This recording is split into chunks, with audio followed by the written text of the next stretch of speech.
Programme numéro 14. On commence, comme toujours, par quelques exercices de prononciation. Écoutez les phrases et répétez-les pendant les pauses. D'abord, l'imparfait. Voici des phrases avec deux verbes à l'imparfait. Quand j'étais jeune, j'habitais au bord de la mer.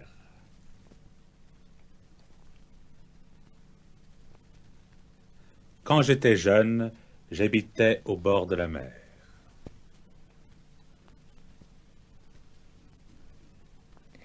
Quand j'étais petite, le vin coûtait 1 franc le litre.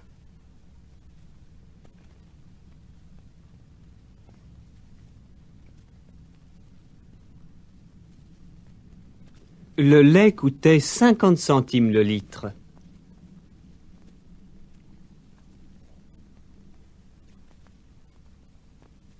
Une belle robe coûtait moins de 50 francs.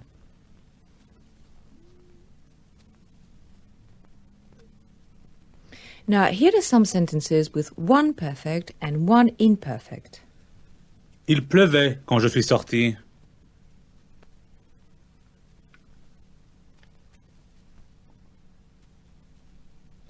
Quand je suis entrée, Guy regardait la télé.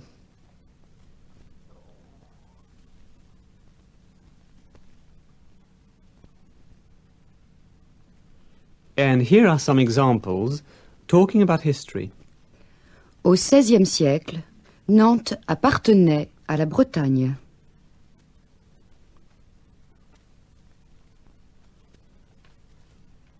C'était la capitale. Les ducs de Bretagne avaient leur château à Nantes.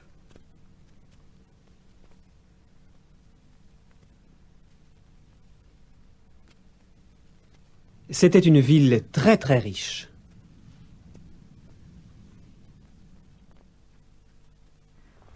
Nous parlons avec Claude Cosneau, qui est conservateur au musée d'Aubray de Nantes. Claude, est-ce que tu peux nous parler de l'histoire de Nantes ?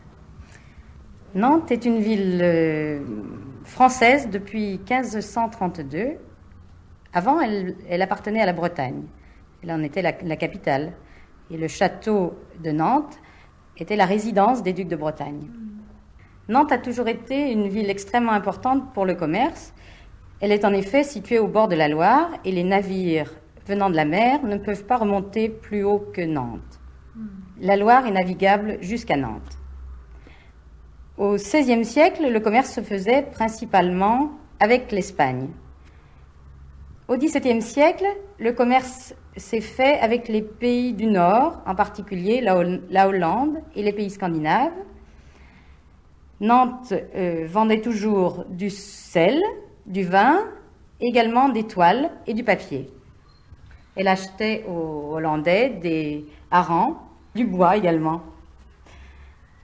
Puis au XVIIIe siècle, le commerce s'est étendu vers les pays de l'Extrême-Orient avec la célèbre Compagnie des Indes. Le XVIIIe siècle a également marqué Nantes pour la traite des Noirs, je crois. Hein ? En effet, à partir de 1715-1720, la Compagnie des Indes a quitté Nantes et la ville a dû s'orienter vers un autre commerce, la traite des Noirs. Comment ça se passait, la traite des Noirs ? Il s'agissait d'un commerce triangulaire, c'est-à-dire que de Nantes partaient des navires chargés de pacotilles, c'est-à-dire de petits bijoux, de toiles fabriquées spécialement pour la traite. Quand ces bateaux arrivaient dans le golfe de Guinée, on échangeait la pacotille contre des Noirs qui avaient été en général capturés dans l'arrière-pays par les Noirs eux-mêmes.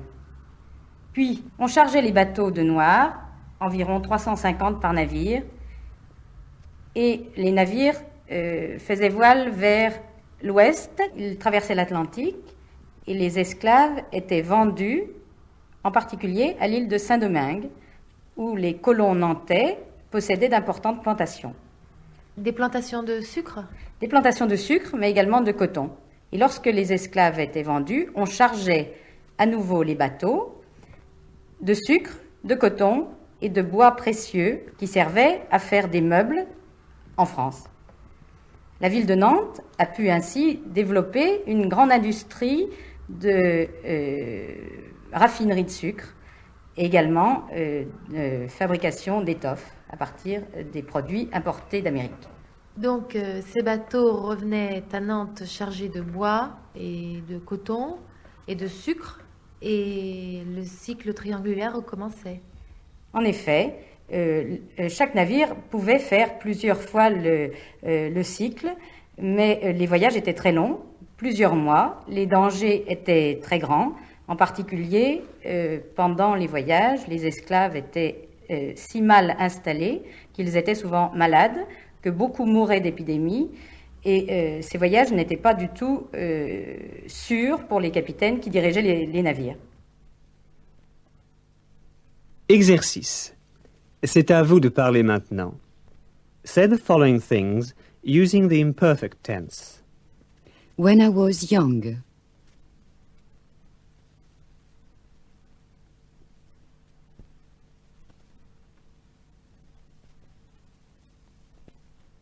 Quand j'étais jeune.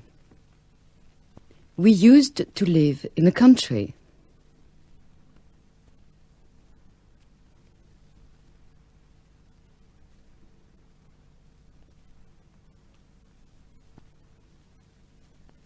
Nous habitions la campagne. When I was in La Rochelle,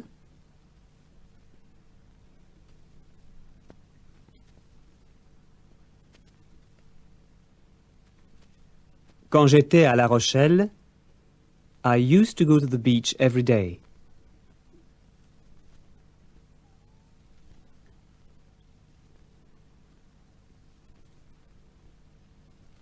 J'allais à la plage tous les jours. When I was 18,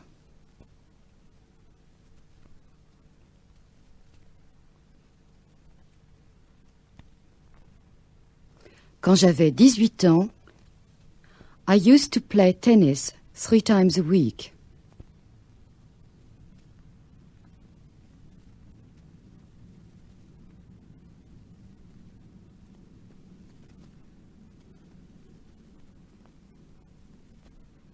Je jouais au tennis 3 fois par semaine. Here is a complete conversation. You've made friends with a man in France, and he's been moaning about the spread of fast food takeaways. Now he wants to know about eating habits in England. Est-ce qu'il y a des fast-food en Angleterre? So, of course, especially in large towns.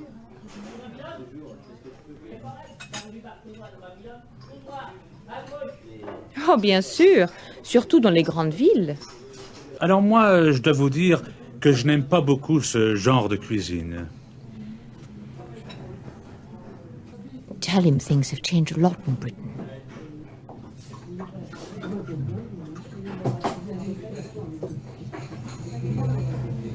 Oh, les choses ont beaucoup changé en Grande-Bretagne. 20 years ago,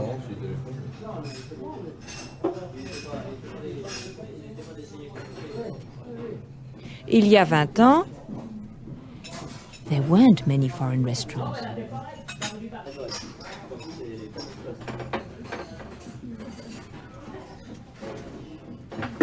Il n'y avait pas beaucoup de restaurants étrangers. Et maintenant? Tell him in the street where you live,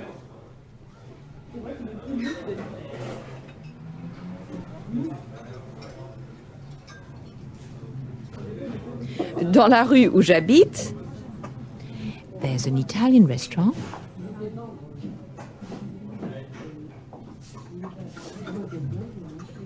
Il y a un restaurant italien, 3 Chinese restaurants.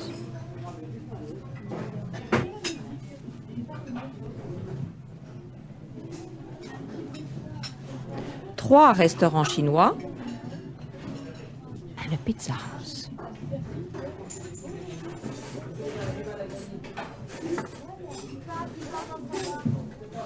Et une pizzeria. Last year there was nothing.